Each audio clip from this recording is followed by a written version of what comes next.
welcome to another episode of This Is Our Story, These Are Our Songs.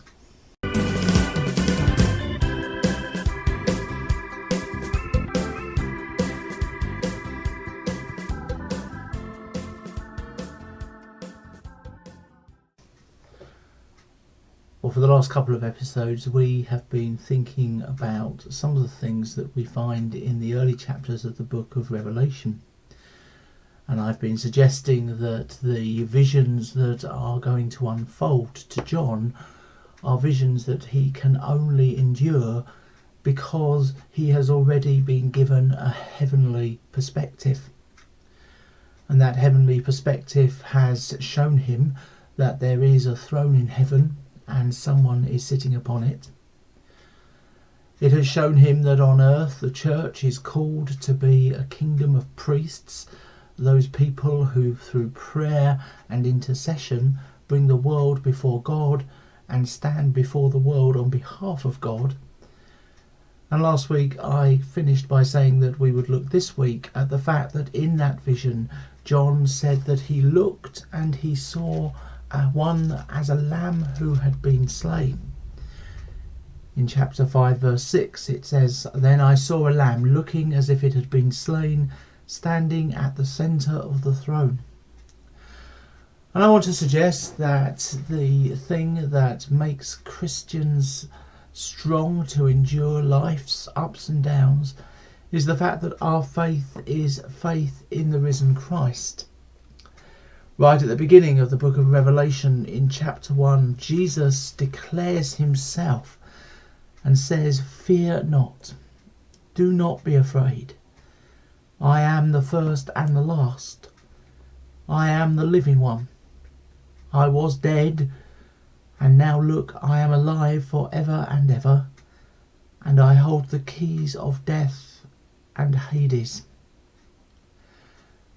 Jesus comes to us in the midst of life's difficulties and says, "Do not be afraid."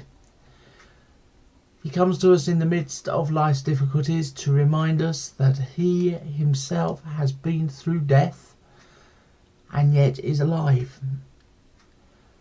Elsewhere in the New Testament he is described as the firstborn from among the dead. He offers us the hope that because he has conquered death, we too do not need to fear death. And he comes and tells us that he is the one who holds the keys of death and Hades. You know, over the last few weeks, as we have watched and as we have wondered about the coronavirus pandemic, it would be easy for us to come to the conclusion that somehow this virus has been in charge of our lives. But that's never been true. It has been true that as a human race we haven't been able to be in control of the virus, but nonetheless the virus hasn't been in control of our lives. It is Jesus and Jesus alone who holds the keys to death and Hades. And it is this Jesus who comes to us and says, "Do not be afraid. I was dead, but now look, I am alive forever and ever. I am the first. I am the last. I am the living one." I've said often, and don't mind repeating, that coronavirus will not have the final word. It is Jesus that will have the final word in everything, because in conquering death, he wins the right to have the final word. And that's the faith that secures our hope. That is the faith that helps us to endure. That is the faith that helps us to face tomorrow.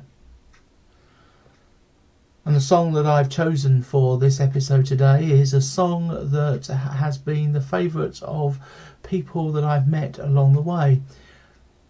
First of all, I know and think of somebody who found that it was a favourite song for him because he was a new father.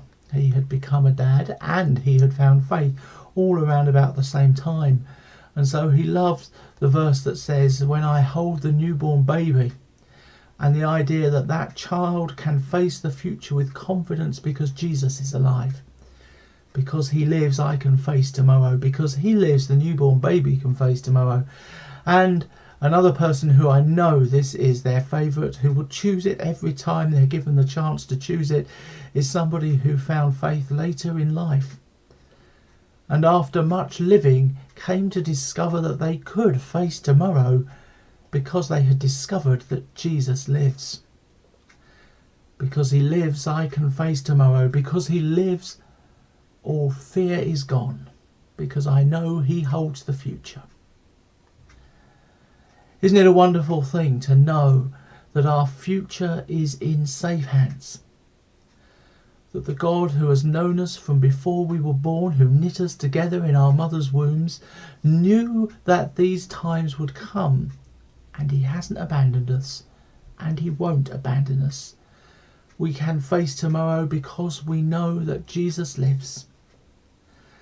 And let's allow the writer of Revelation to have the final words, or indeed it's the crowd in heaven that has the final word, when it says, "Worthy is the Lamb who was slain to receive power and wealth and wisdom and strength and honour and glory and praise. To him who sits upon the throne and to the Lamb be praise and honour and glory and power for ever and ever. Amen." Because he lives, I can face tomorrow. Because he lives, you can face tomorrow. Let us continue to put our faith and hope in him, and let us continue to raise our voices in praise, to say to him who sits upon the throne and to the Lamb be praise and honour and glory and power for ever and ever. Amen.